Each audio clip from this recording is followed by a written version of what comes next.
Assalamualaikum warahmatullahi wabarakatuh.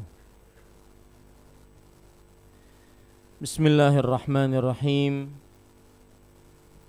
Innal hamdalillah nahmaduhu wa nasta'inuhu wa nastaghfiruh wa na'udzu billahi min shururi anfusina wa sayyiati a'malina. Man yahdihillahu fala mudilla lahu wa man yudlil fala hadiya lahu. وأشهد أن لا إله إلا الله وحده لا شريك له وأشهد أن محمدا عبده ورسوله. يا أيها الذين آمنوا اتقوا الله حق تقاته ولا تموتن إلا وأنتم مسلمون. يا أيها الناس اتقوا ربكم الذي خلقكم من نفس واحدة وخلق منها زوجها وبث منهما رجالا كثيرا ونساء واتقوا الله الذي تساءلون به والأرحام إن الله كان عليكم رقيبا. يا أيها الذين آمنوا اتقوا الله وقولوا قولا سديدا يصلح لكم أعمالكم ويغفر لكم ذنوبكم ومن يطع الله ورسوله فقد فاز فوزا عظيما. أما بعد فإن أصدق الحديث كتاب الله وأحسن الهدي هدي محمد صلى الله عليه وعلى آله وسلم وشر الأمور محدثاتها وكل محدثة بدعة وكل بدعة ضلالة وكل ضلالة في النار.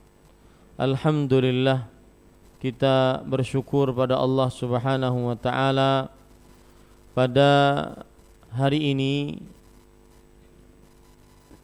atau malam ini, malam yang ke-21 Ramadan 1436 Hijriah, kita duduk bersama mengkaji beberapa ayat suci Al-Quran dan hadis-hadis Rasul sallallahu alaihi wa ala alihi wasallam.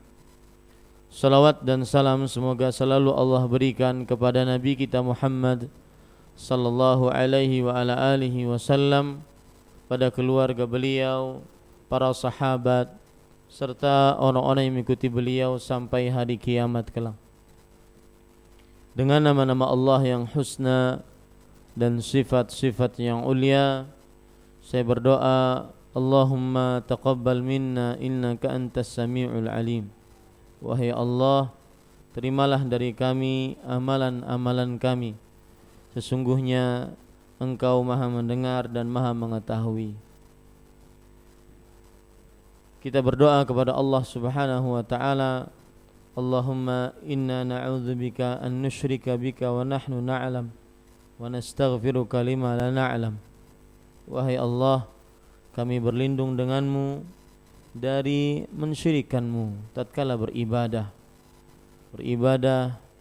mungkin karena ujub, karena riya, beribadah mungkin karena ingin dilihat orang. Kami ingin berlindung denganmu dari mensyirikanmu dalam keadaan kami menyadarinya, dan kami meminta ampun darimu dalam keadaan kami tidak menyadarinya. Amin ya rabbal alamin. Bapak ibu saudara-saudari yang dimuliakan oleh Allah Subhanahu wa ta'ala, saya diminta oleh tim dakwah pada malam ini untuk menyampaikan tentang hal-hal yang berkaitan dengan i'tikaf. I'tikaf secara bahasa adalah luzumus syai', yaitu melazimi sesuatu dan berdiam atas sesuatu tersebut atau dalam sesuatu tersebut. Seperti misalkan beberapa ayat Al-Quran yang menunjukkan akan hal ini. Surat Al-A'raf ayat 138, ya'kufuna ala asnamil lahum, mereka beriktikaf pada berhala-berhala yang mereka miliki. Kemudian juga di dalam ayat yang lain surat Al-Baqarah ayat 187, wa antum aakifuna fil masajid, dan kalian beriktikaf di dalam masjid-masjid Allah Subhanahu wa taala. I'tikaf secara bahasa adalah berdiam pada sesuatu ataupun melazimi sesuatu tersebut. Adapun i'tikaf secara istilah syar'i disebutkan oleh para ulama, di antaranya Imam Al-Mughni, Imam Ibnu Qudamah di dalam kitab beliau Al-Mughni, al-iqamatu fil masjidi ala sifatin makhsusah. I'tikaf adalah berdiam diri di masjid pada sifat-sifat yang khusus, pada sifat-sifat yang khusus. Kita ambil beberapa definisi yang disebutkan oleh para ulama tentang i'tikaf, yaitu luzumu masjidi jamaah, melazimi atau berdiam pada masjid yang dikerjakan salat berjamaah, biniyatin li'ibadatillahi fihi, dengan niat untuk beribadah kepada Allah Subhanahu wa taala di dalamnya, min syakhsin makhsus bi syurutin makhsusah ala sifatin makhsusah fi zamanin makhsus, dilakukan oleh seorang yang khusus dengan syarat yang khusus dan sesuai dengan sifat yang khusus pada waktu yang khusus. Para ikhwah yang dirahmati oleh Allah Subhanahu wa taala, itulah pengertian dari i'tikaf. I'tikaf berarti berdiam diri di masjid, dan jika seseorang ingin beriktikaf maka hendaknya memilih masjid yang dikerjakan salat berjamaah di dalamnya, karena dengan memilih masjid yang dikerjakan salat berjamaah di dalamnya, maka dia tidak akan keluar masjid untuk mencari jamaah tatkala salat berjamaah, karena tujuan i'tikaf adalah berdiam diri di masjid dengan niat untuk beribadah kepada Allah Subhanahu wa taala di dalamnya. Dan ini dilakukan oleh seorang yang khusus, bukan sembarang orang. Nanti ada syarat-syarat i'tikaf yang disebutkan oleh para ulama. Di antaranya yaitu dia harus muslim, kemudian berakal, kemudian mumayyiz. Mumayyiz ini adalah keadaan manusia sebelum baligh. Seorang yang bisa membedakan mana yang hak, mana yang batil, mana yang ibadah, mana yang di luar ibadah. Dan tidak disyaratkan untuk i'tikaf harus baligh, tetapi dia mumayyiz, sehingga dia bisa membedakan mana yang waktu untuk beribadah dan mana yang waktu untuk di luar ibadah. Jadi i'tikaf dilakukan oleh orang yang khusus, tidak sembarangan. Kemudian dengan syarat-syarat yang khusus. Syarat-syarat yang khusus yang dimaksud di sini sebagaimana yang sudah kita sebutkan, yaitu Islam tidak boleh kafir, tidak sah i'tikaf orang kafir, dan mereka orang-orang kafir akan berdosa di sisi Allah pada hari kiamat tatkala mereka tidak beriktikaf. Kemudian harus berakal, tidak boleh orang gila, tidak sah i'tikafnya orang gila, karena i'tikaf adalah ibadah yang memerlukan niat, dan tidak bisa orang gila yang tidak berakal berniat.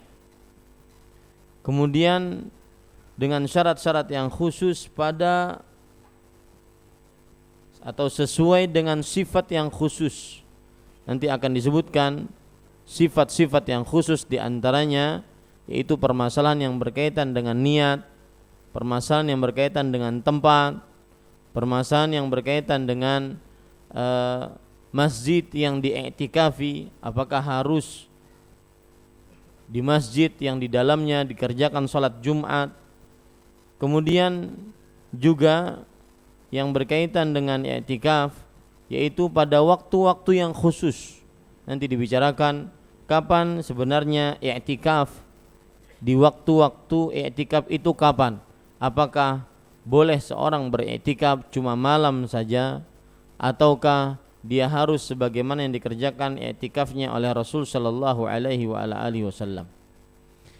Itulah definisi daripada i'tikaf, yaitu luzumu masjidi jamaah, berdiam diri pada sebuah masjid yang dikerjakan salat berjamaah di dalamnya, biniyatin li'ibadatillahi fih, dengan niat untuk mengerjakan ibadah di dalamnya, min syakhsin makhsus, dari dilakukan oleh seorang yang khusus, tidak sembarangan, bisyurutin makhsusah, dengan syarat-syarat yang khusus, ala sifatin makhsusah, yaitu di atas tata cara yang khusus, fi zamanin makhsus, di waktu-waktu yang sudah ditentukan.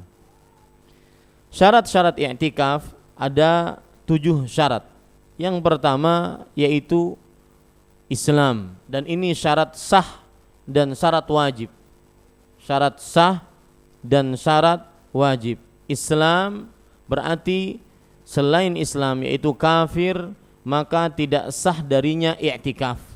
Karena Allah Subhanahu wa taala berfirman di dalam surat Al-Furqan ayat 23, wa qadimna ila ma 'amilu min amal faja'alnahu haba'an manthura. Dan kami hadapkan kepada mereka dari apa yang telah mereka amalkan, maka kami jadikan amalan mereka tersebut sebagai debu yang berterbangan. Kemudian syarat yang kedua berakal. Sebagaimana yang sudah saya sebutkan tadi, akal diperlukan dalam setiap amal ibadah, karena setiap amal ibadah memerlukan niat. Yang tidak berniat dalam beramal maka tidak sah amalnya. Allah Subhanahu wa ta'ala, Rasul sallallahu alaihi wasallam bersabda dalam hadis riwayat Bukhari, innamal a'malu binniyat, sesungguhnya amalan-amalan itu sesuai dengan niatnya. Syarat yang ketiga yaitu at-tamyiz. Tamyiz adalah masa manusia sebelum baligh, dan biasanya masa manusia sebelum baligh ini adalah sekitar umur 7 tahunan. Maka dia disyaratkan berumur segitu. Kalau seandainya kurang dari itu, maka tidak sah i'tikafnya. Tidak sah i'tikafnya. Dan tidak mengapa orang yang ingin beriktikaf dalam keadaan belum baligh. Syarat yang keempat yaitu berniat. Maka setiap orang yang ingin beriktikaf dia wajib untuk berniat. Kalau tidak berniat maka tidak sah i'tikafnya.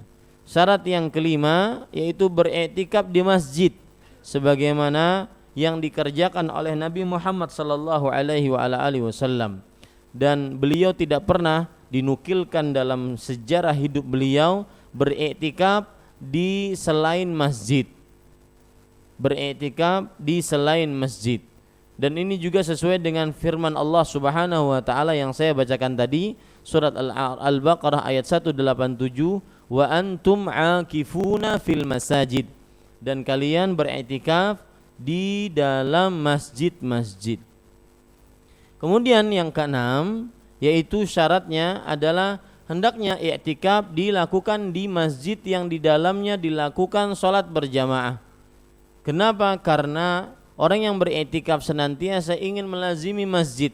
Apabila masjid tersebut ternyata tidak dilaksanakan salat berjamaah secara maksimal, seperti ada beberapa tempat yang salat berjamaahnya cuma zuhur asar saja misalkan, adapun subuh, maghrib, isya tidak ada, maka yang seperti ini adalah lebih baik tidak dijadikan tempat i'tikaf.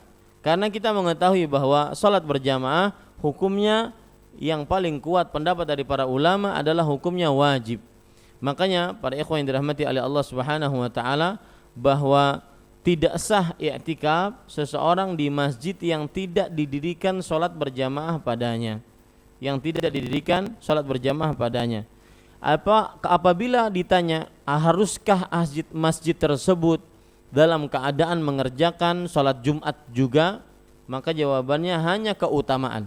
Hanya keutamaan saja. Seseorang mencari masjid yang ingin diiktikafi dalam keadaan masjid tersebut didirikan sholat Jumat padanya.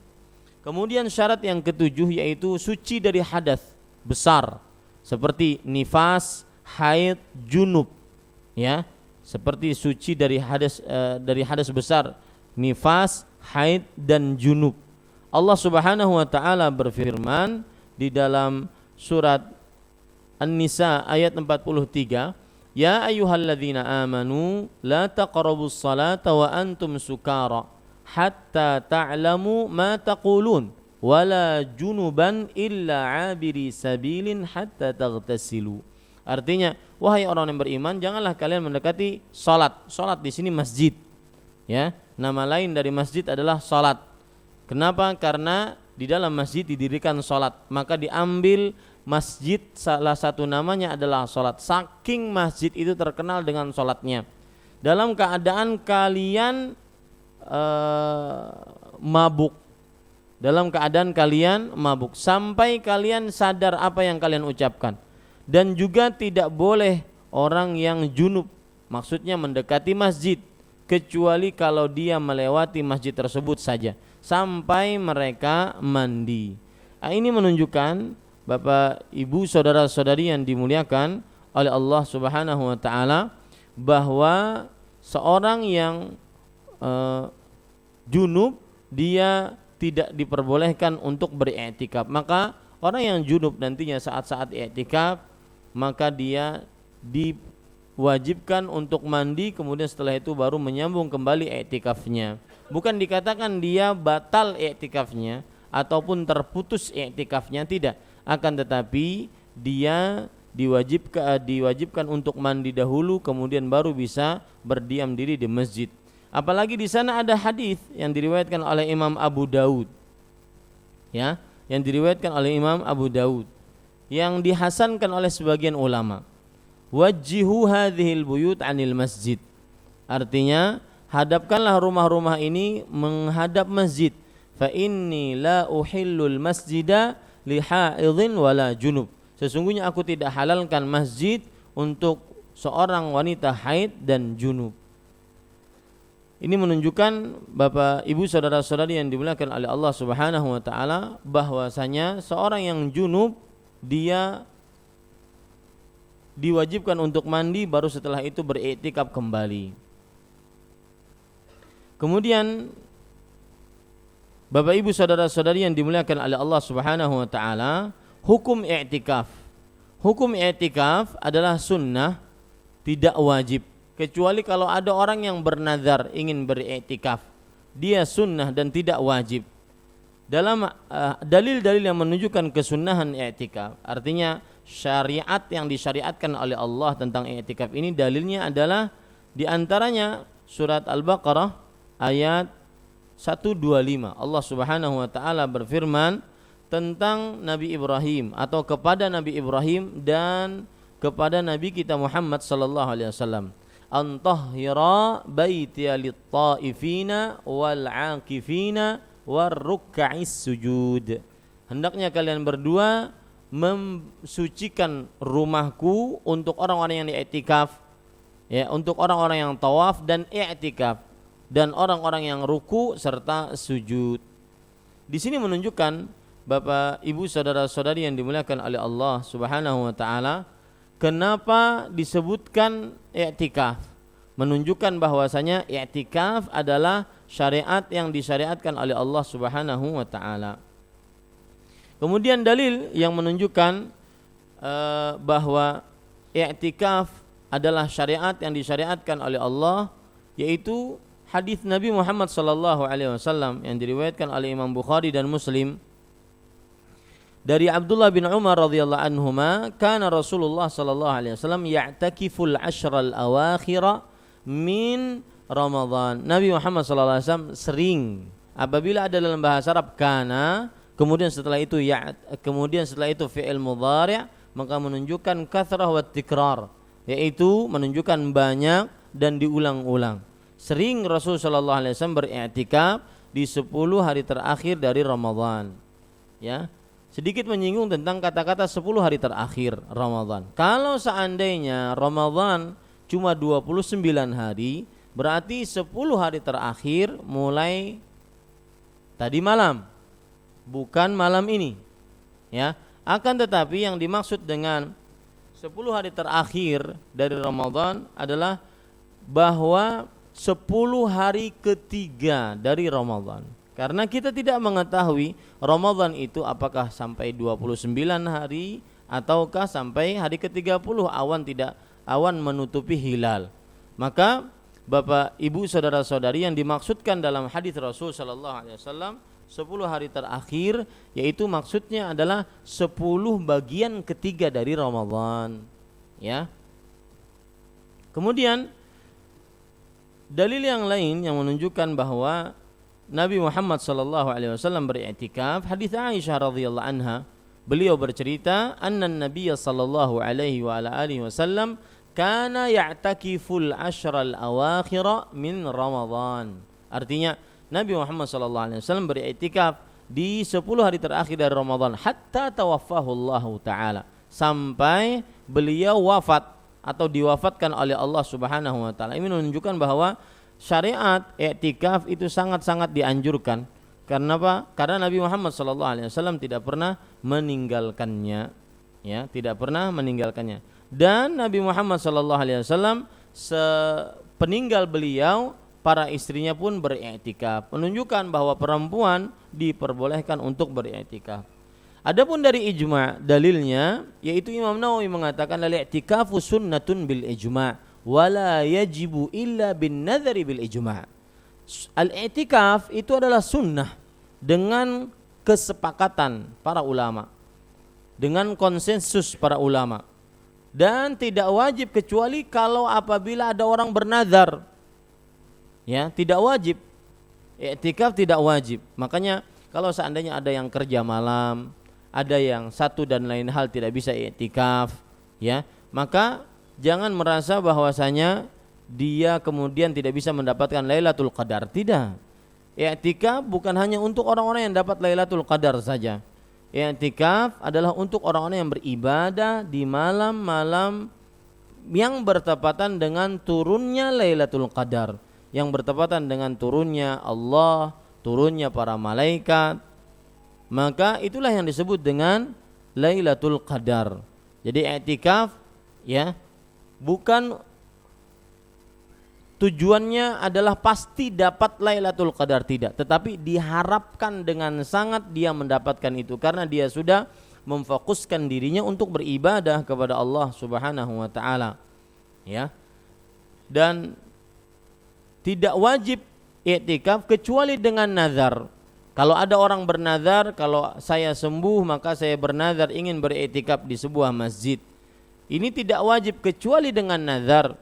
Artinya i'tikaf itu tidak ada hukumnya wajib kecuali kalau ada orang bernazar baru wajib. Ya, dan ini dengan disebutkan dengan ijma'. Para ikhwan yang dirahmati oleh Allah Subhanahu wa taala, sekarang kita ingin menyebutkan tentang apa hikmah dari i'tikaf. Perhatikan baik-baik hikmah dari i'tikaf. Lihat perkataan dari Imam Ibnu Qayyim Al-Jauziyah rahimahullahu taala tentang hikmah i'tikaf, disebutkan oleh beliau pada kitab Zadul Ma'ad. Lamma kana salahul qalbi wa istiqamatuhu ala tariqi sayrihi ila Allah mutawaqqifan ala jam'iyyatihi ala Allah wa lammi sya'thihi biiqbalihi bilkulliyah ala Allah fa inna sya'thal qalbi la yalumuhu illa al-iqbal ala Allah wa kana fudulu at-ta'am wasyarab wa fudulu mukhalatatil an'am wa fudulil kalam wa fudulil manam mimma yaziduhu sya'athan wa yushattituhu fi kulli wadin wa yaqta'uhu an sayrihi ila Allah au yud'ifuhu au yu'awwiquhu au yuqifuhu. Artinya, ketika baiknya hati dan lurusnya hati tersebut di atas jalan menuju Allah Subhanahu wa taala, tergantung Ya, jadi hati kita senantiasa ingin istiqamah, ingin benar-benar berdoa, ingin benar-benar khusyuk, bermunajat kepada Allah, itu tergantung dengan tekad bulat dia terhadap Allah Subhanahu wa taala. Dan tergantung pula yaitu hilangnya kotoran-kotoran yang mengganggu ketika dia benar-benar ingin menghadap kepada Allah Subhanahu wa taala. Sesungguhnya kotoran-kotoran hati itu tidak akan hilang mengganggu manusia tatkala dia ingin menghadap kepada Allah, kecuali tatkala dia ingin benar-benar menghadapkan dirinya kepada Allah. Kemudian beliau mengatakan, ya, ini jadi paragraf pertama ini, bahwa orang yang ingin hatinya khusyuk, hatinya benar-benar menuju kepada Allah, ya, maka ini semua tergantung dengan tekad bulat dia. Dan tekad bulat itu adalah tergantung kotoran yang ada pada hati ada atau tidak. Kalau seandainya kotoran yang ada pada hati tersebut masih di pikiran dia masih berbau macam-macam, masih berkecamuk tentang hal-hal yang tidak difokuskan untuk ibadah, maka ini tidak akan bisa dia benar-benar khusyuk untuk beribadah kepada Allah. Maka kemudian beliau mengatakan, lihat, kelebihan makanan dan minuman, kelebihan ngobrol, kelebihan bergaul dengan manusia, kelebihan tidur, itu termasuk daripada menambah hal-hal yang membumbui hati untuk tidak iqbal, tidak menghadap kepada Allah Subhanahu wa taala. Bahkan dia akan memberikan pengaruh buruk dan gangguan kepada hati. Ya, bahkan juga bisa memutuskan jalan dia menuju Allah, atau melemahkan tekad dia, atau menyulitkan dia, atau bahkan mendiamkan dia sehingga tidak jadi beribadah kepada Allah Subhanahu wa taala. Kemudian beliau mengatakan, iqtadat rahmatul azizir rahim bi ibadihi an syarra'a lahum minas shaum ma yudhibu fudulut ta'am ma yudhibu fudulat ta'ami wasyarab. Maka hikmah Allah yang maha pengasih, maha bijaksana, kemudian maha kuasa terhadap hambanya, ketika Allah mensyariatkan untuk hambanya puasa, yang dengan puasa tersebut menghilangkan banyak makan, banyak minum, sehingga hatinya benar-benar ibadah. Wa yastafrighu minal qalbi akhlatas syahawat al-mu'awwiqah lahu an sayrihi ilallah. Dan dikuras dari hati yaitu kotoran, campuran-campuran syahwat yang dengannya, yang mana syahwat tersebut menghalangi dia untuk berjalan kepada Allah Subhanahu wa taala. Intinya itulah hikmah dari disyariatkannya apa? I'tikaf.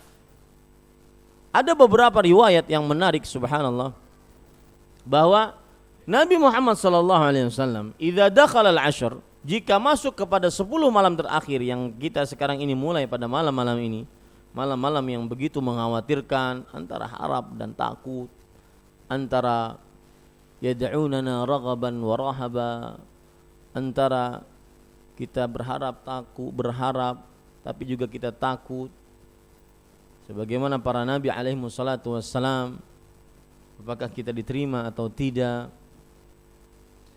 Maka para ikhwah yang dirahmati oleh Allah Subhanahu wa taala, amal kita tidak mengetahui apakah diterima atau tidak, karena al-ibrah laisa bikathrah. Yang menjadi ukuran bukanlah banyak, yang menjadi ukuran adalah diterima oleh Allah Subhanahu wa taala atau tidak.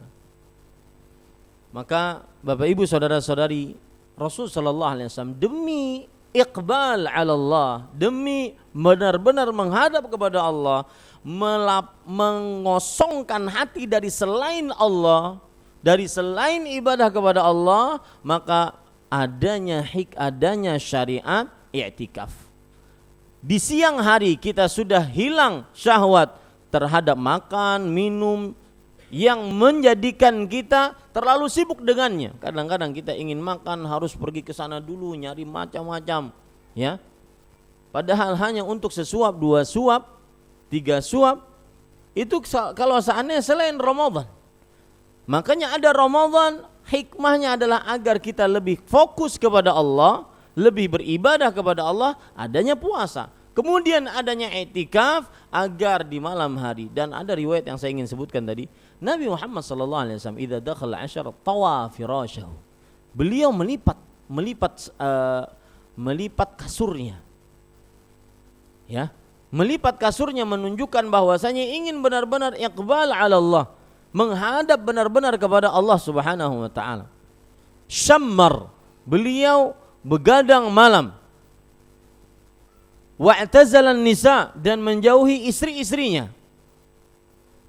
Ini menunjukkan Bapak Ibu saudara-saudari yang dimuliakan oleh Allah, ketika syahwat mu'awwiqah liiqbal ala Allah. Ketika syahwat memang salah satunya adalah syahwat yang menyulitkan seseorang untuk menghadap benar-benar kepada Allah Subhanahu wa taala. Makanya adanya i'tikaf. Agar kita benar-benar fokus satu visi untuk beribadah kepada Allah Subhanahu wa taala.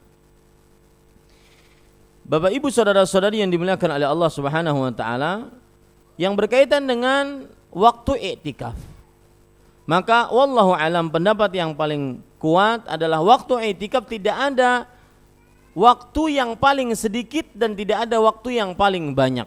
Artinya seseorang boleh kapan saja kalau dia ingin mampu untuk beriktikaf, kapan saja dia beriktikaf. Ya. Kapan saja dia beriktikaf. Seperti misalkan di malam ini sebagian kaum muslim mereka beriktikaf di masjid-masjid hanya sampai subuh. Kemudian setelah salat subuh mereka ada kegiatan lain dari perkara-perkara dunia, maka ini juga disebut sebagai i'tikaf. Ini juga disebut sebagai i'tikaf. Hal ini berdasarkan hadis ayat dalam surah Al-Baqarah ayat 187 tadi, wa antum aakifuna fil masajid, dan kalian beriktikaf di masjid-masjid. Di situ tidak disebutkan kapan waktunya, ya, kapan berapa lama, tidak disebutkan. Kemudian para ikhwan yang dirahmati oleh Allah Subhanahu wa taala, adapun perkaitan yang berkaitan dengan i'tikaf di 10 malam terakhir dari bulan Ramadan. Yang berkaitan dengan i'tikaf di 10 malam terakhir bulan Ramadan, maka yang pertama yaitu beriktikaf di 10 malam terakhir bulan Ramadan sangat-sangat ditekankan. Karena kenapa? Beberapa hal. Yaitu Nabi Muhammad SAW tidak pernah meninggalkan i'tikaf di 10 malam terakhir dari bulan Ramadan semenjak disyariatkannya i'tikaf.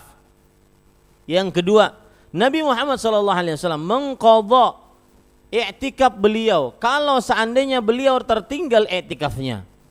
Sebagaimana disebutkan dalam hadis Aisyah radhiyallahu anha bahwasanya beliau beriktikaf di bulan Syawal demi untuk mengqadha i'tikaf yang beliau tinggalkan, menunjukkan keutamaan yang sangat utama untuk beriktikaf di 10 malam terakhir dari bulan Ramadan. Kemudian Nabi Muhammad SAW sangat menyukai, yang ketiga ini, sangat menyukai untuk beriktikaf di 10 malam terakhir dari bulan Ramadan. Beliau berkata, inni a'takiful ashral al-awwal altamisu hadhihi al-lailah thumma i'takaftul ashral awsat thumma utit faqila li innaha fil ashril awakhir. Sesungguhnya aku pernah beriktikaf di 10 hari pertama bulan Ramadan. Ya. Kemudian demi mencari Lailatul Qadar. Kemudian aku beriktikaf di 10 hari kedua. Kemudian diberikan wahyu kepadaku dan dikatakan kepadaku bahwasanya Lailatul Qadar adanya pada 10 hari terakhir bulan Ramadan. Faman ahabba minkum an ya'takif falya'takif. Barang siapa dari kalian ingin beriktikaf, maka hendaklah dia beriktikaf. Lihat di sini.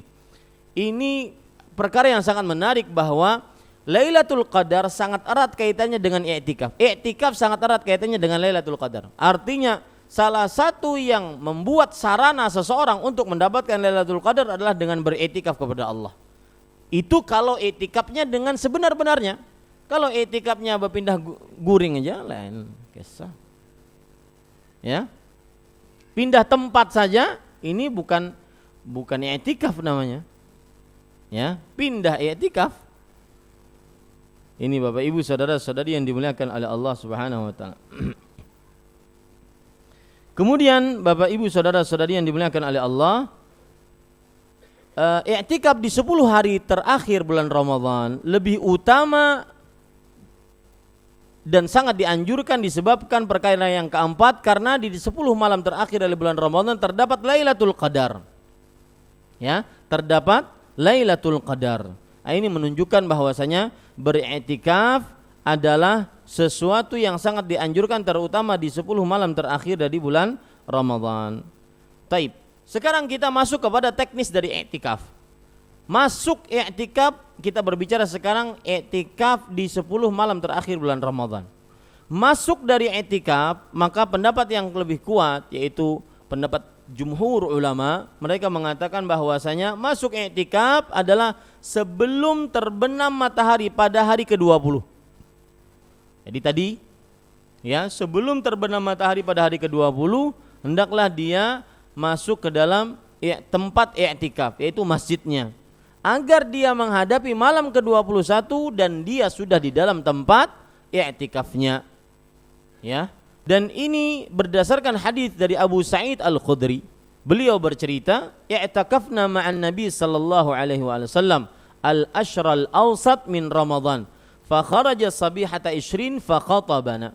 Kami pernah beriktikaf bersama Rasul sallallahu alaihi wasallam di 10 hari kedua dari bulan Ramadan. Kemudian setelah itu beliau keluar pada pagi hari ke-20. Lalu beliau berkhutbah, "Inni uritu lailatul qadar, thumma unsituha aw nusituha, faltamisu fiha fil ashril awakhir fil witr." Sesungguhnya aku diperlihatkan kepadaku Lailatul Qadar. Lihat, kata-kata diperlihatkan menunjukkan bahwa wujud malam itu terlihat. Ya, wujud malam itu terlihat, tetapi terlihatnya ini bukan seperti cerita yang saya dengar waktu SD ataupun TK, bahwa ada cahaya matahari dari langit masuk ke bubung rumahan, kemudian masuk ke dalam jasad seseorang yang asalnya orang tersebut mungkin berkulit putih tua, kemudian setelah dapat cahaya Lailatul Qadar menjadi putih beneran. Ini tidak benar. Ataupun orang ketika dapat Lailatul Qadar, dia asalnya tidak alim menjadi alim ulama, asalnya bodoh menjadi alim ulama, asalnya gila kemudian menjadi tambah gila. Ya, ini Bapak Ibu saudara-saudari yang dimuliakan oleh Allah Subhanahu wa taala. Jadi kalau ada isu-isu seperti itu di masyarakat, bahkan kadang-kadang mereka sindikat. Ya, sindikat itu artinya di Banjar diisukan diisukan memberitahukan bahwa yang di Amuntai dapat, kemudian di Kandangan mengisukan di Amuntai pun dapat, pokoknya seperti itu. Nah, ini sindikat. Ya, tujuannya duit. Karena orang akhirnya datang ke Amuntai ingin melihat siapa sih yang dapat Lailatul Qadar tersebut. Ini para ikhwan yang dirahmati oleh Allah Subhanahu wa taala. Kata-kata inni uritu diperlihatkan kepadaku, yaitu malamnya diperlihatkan. Karena memang ada tanda-tanda Lailatul Qadar yang sudah kita bicarakan pada pertemuan sebelumnya. Faltamisuha fil ashril awakhir fil witr. Maka carilah di 10 hari terakhir dari bulan Ramadan di malam-malam ganjil. Kemudian para ikhwah sekalian, di dalam lafaz fa asbaha min lailati 21 wa qad qama ila subh, maka Nabi Muhammad SAW masuk waktu subuh pada malam 21, artinya beliau masuk i'tikaf di malam yang ke-21. Ya. Ini para ikhwah yang dirahmati oleh Allah Subhanahu wa taala. Kemudian hal-hal yang berkaitan dengan apa saja yang dianjurkan tatkala i'tikaf. Yang pertama, tentunya beriktikaf tujuannya adalah tadi iqbal ala Allah, benar-benar menghadap. Iqbal itu artinya benar-benar menghadap kepada Allah Subhanahu wa taala. Maka hal yang sangat dianjurkan tatkala i'tikaf adalah memperbanyak ibadah dengan segala macam bentuk ibadahnya, ya, seperti misalkan berdoa, baca Quran, istighfar, dan mengerjakan ketaatan-ketaatan lainnya, amar ma'ruf, nahi mungkar, ya.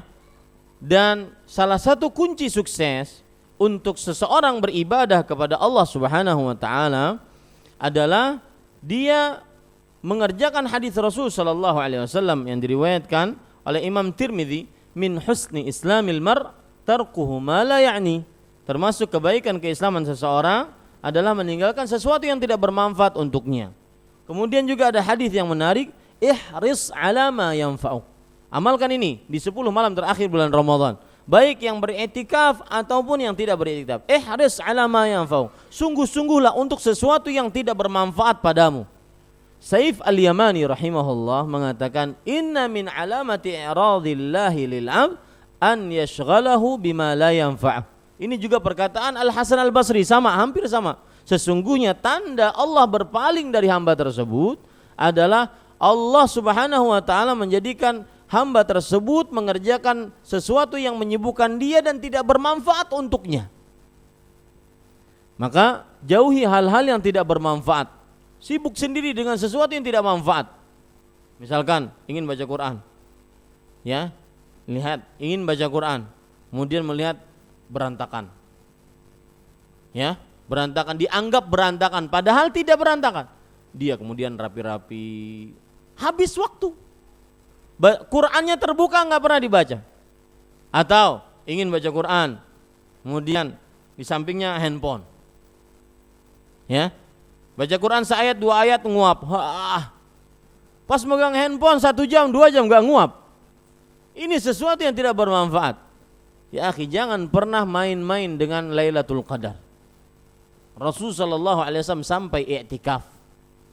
Dan diriwayatkan dalam begitu banyak hadis tentang bagaimana sikap beliau untuk i'tikaf. Ya. Insyaallah saya akan sebutkan nanti besok kajian Raja TV. Bagaimana sifat Nabi dan para sahabatnya ketika 10 malam terakhir. Makanya saya pernah mengucapkan pada pertemuan memburu Lailatul Qadar bahwa sifat salat tarawih Nabi Muhammad SAW dan para sahabatnya yang paling bagus kita contoh adalah seperti ini, yaitu semakin mendekati hari-hari terakhir Ramadan, semakin salat malamnya, salat tarawihnya tambah panjang. Yang asalnya mungkin pada malam sepertiga malam pertama saja, semakin malam ke-21, 22, 23 menjadi sepertiga malam, setengah malam, sepertiga malam kedua, 23, 24, 25, 26, 27 menjadi sepertiga malam. Bahkan ada riwayat bahwa Nabi Muhammad SAW, para sahabat diceritakan kalau sudah masuk 10 hari terakhir bulan Ramadan, maka mereka senantiasa, ya, beribadah kepada Allah bahkan sampai menjelang waktu subuh. Menjelang waktu subuh. Jadi hampir mereka takut tidak bersahur. Ini bukti nyata bahwa Rasulullah SAW tidak pernah meremehkan 10 malam terakhir bulan Ramadan. Hanya orang-orang yang merugi yang tidak tahu tentang kedudukan 10 malam terakhir dari bulan Ramadan. Maka sangat dianjurkan hal-hal tersebut, yaitu beribadah kepada Allah Subhanahu wa taala. Kemudian para ikhwan yang dirahmati oleh Allah, dan dianjurkan juga jangan terlalu banyak mengobrol ketika kita beriktikaf, ya. Biasa kalau seandainya sudah ada ngobrol sana, ngobrol sini, maka akan lama itu. Dan kadang-kadang kita menyetopnya tidak nyaman. Ya mungkin disangka tidak sopan atau bagaimana. Bahkan Rasul sallallahu alaihi wasallam ketika beriktikaf beliau mempunyai tempat khusus, tenda, ya, untuk beliau beriktikaf di situ. Artinya inilah tempat saya iktikaf. Jangan sampai diganggu. Nah, ini termasuk daripada hal yang sangat dianjurkan.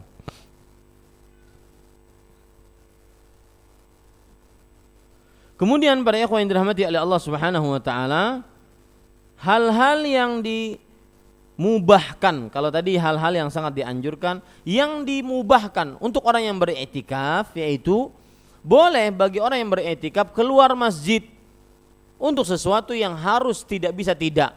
Seperti misalkan buang hajat, ya, Ustaz, ulun nak kami, tapi ulun i'tikaf, ya, ia keluar. Karena ini tidak mungkin dia buang hajat, buang air besar, buang air kecil di dalam masjid, ya, ataupun untuk makan dan minum, ya. Maka ini tidak mengapa seseorang kalau seandainya memang di masjid tidak disediakan makanan, minuman, maka tidak mengapa dia untuk keluar sebentar untuk makan dan minum, habis itu dia masuk lagi. Untuk bersuci dari hadas kecil, dari hadas besar seperti wudu ataupun mandi, maka ini dibolehkan orang yang beriktikaf untuk melakukan hal tersebut, ya, yaitu dibolehkan untuk orang yang beriktikaf keluar karena keperluan yang tidak bisa tidak dia harus keluar. Lihat Rasul sallallahu alaihi wasallam diceritakan oleh Aisyah dalam hadis riwayat Bukhari dan Muslim, kana la yadkhulul baita illa li hajatil insan. Beliau tidak masuk ke dalam rumah tatkala i'tikaf kecuali karena ada hajat kebiasaan manusia. Ya, ada hajat kebiasaan manusia. Dalam riwayat yang lain Aisyah bercerita, in kuntu la adkhulul baita lil hajah wal marid fihi fama as'alu anhu illa wa ana marrah wa in kana Rasulullah sallallahu alaihi wasallam la yudkhila alayya ra'sahu wa huwa fil masjid fa urajjiluhu wa kana la yadkhulul baita illa li hajatin idza kana mu'takifan. Kata Aisyah radhiyallahu anha, aku masuk ketika aku i'tikaf, aku masuk ke dalam rumah karena sebuah keperluan atau karena ingin menjenguk orang sakit. Ya, ingin menjenguk orang sakit. Dan Rasul sallallahu alaihi wasallam ketika i'tikaf beliau memasukkan kepala beliau ke dalam rumah karena memang sifat masjid dengan kamar Aisyah sangat dekat. Makanya Nabi Muhammad SAW memasukkan kepala beliau ke rumah tersebut dan Aisyah menyisir rambut Nabi Muhammad sallallahu alaihi wasallam. Ini menunjukkan bahwasanya beriktikaf tidak mesti harus lusuh. Kada bemandian iktikaf. Tidak mesti. Ya, baju yang dipakai untuk tidur dia juga untuk sholat. Ini jangan, ya. Tidak mesti seperti itu. Dan Nabi Muhammad sallallahu alaihi wasallam tidak masuk ke dalam rumah kecuali karena sebuah keperluan, ya. Jika beliau sedang beriktikaf. Kemudian hal yang diperbolehkan yaitu ketika iktikaf diperbolehkan untuk berwudu di sebuah tempat yang disediakan dalam masjid. Hal ini berdasarkan hadis dari Abu Aliyah bahwa dari sahabat Rasul sallallahu alaihi wasallam menceritakan, hafidtu laka anna Rasulullah sallallahu alaihi wasallam tawadda'a fil masjid. Artinya, aku menghafal untukmu bahwa Rasul sallallahu alaihi wasallam berwudu di masjid. Kemudian hal yang diperbolehkan ketika beriktikaf adalah membuat sebuah tempat yang khusus baginya sehingga dia bisa beriktikaf di masjid tersebut dan dia boleh tidur di tempat tersebut. Ya. Ini diperbolehkan kalau seandainya memang di masjid tersebut disediakan tempat-tempat yang seperti itu.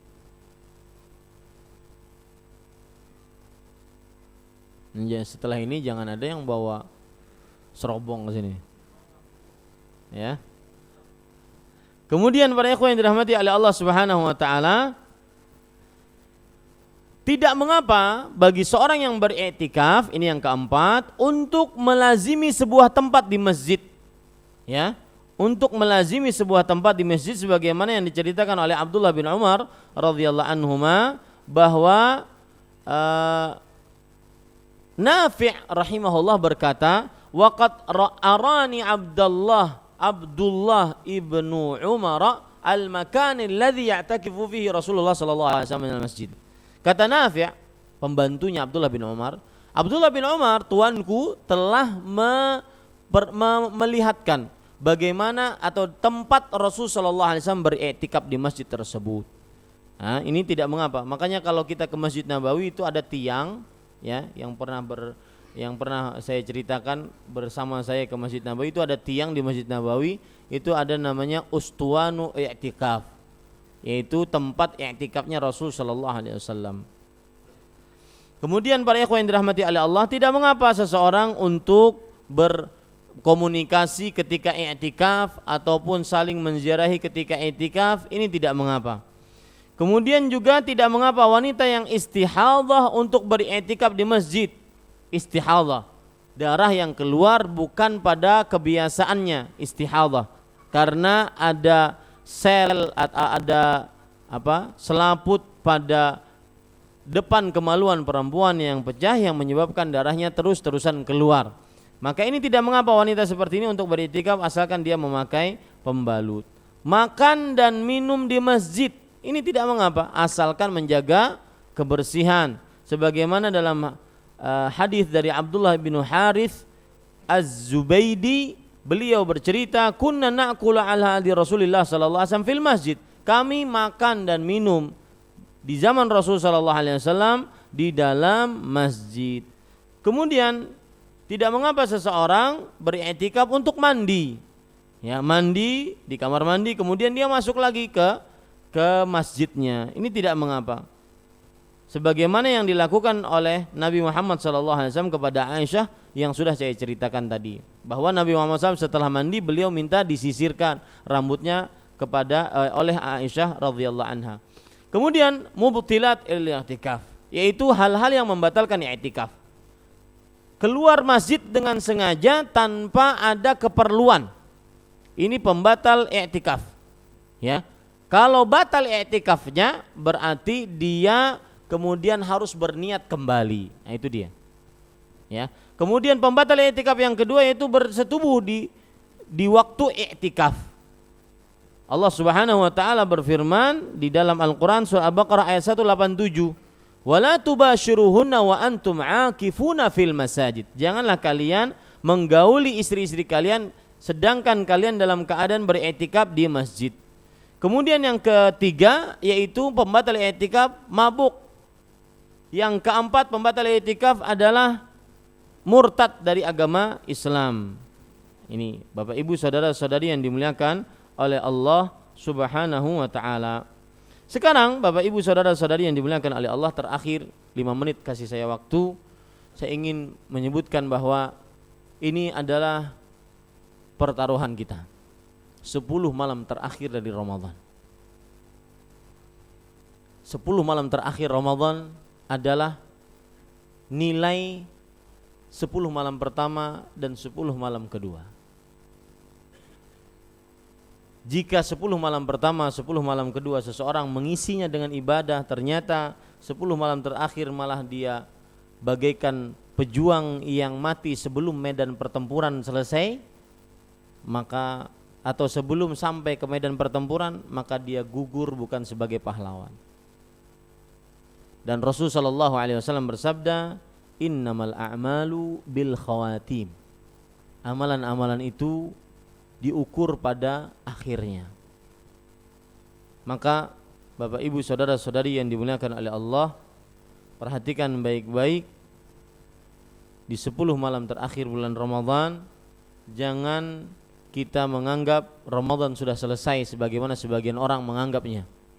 Bahkan lihat di spanduk-spanduk, televisi-televisi, acara-acara yang ada cuma Idul Fitri sekarang. Tidak ada lagi Ramadannya. Sudah habis Ramadan.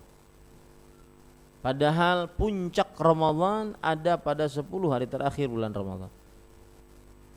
Innamal a'malu bil khawatim. Ya, amalan-amalan itu pada khatmahnya, pada penutupannya. Maka perhatikan baik-baik, mudah-mudahan kita diberikan petunjuk oleh Allah untuk mengisi Ramadan, terutama 10 malam terakhir bulan Ramadan dengan sebaik-baiknya. Ini yang bisa saya sampaikan, Bapak Ibu saudara-saudari yang dimuliakan oleh Allah. Semoga kita dimudahkan oleh Allah untuk benar-benar bisa menggapai Lailatul Qadar. Lailatul Qadar yang semua orang ingin menggapainya. Tidak ada yang bisa memudahkan itu semua kecuali Allah Subhanahu wa taala. Ini yang bisa saya sampaikan. Subhanakallahumma bihamdik, asyhadu an la ilaha illa anta astaghfiruka wa atubu ilaik. Wassalamualaikum warahmatullahi wabarakatuh.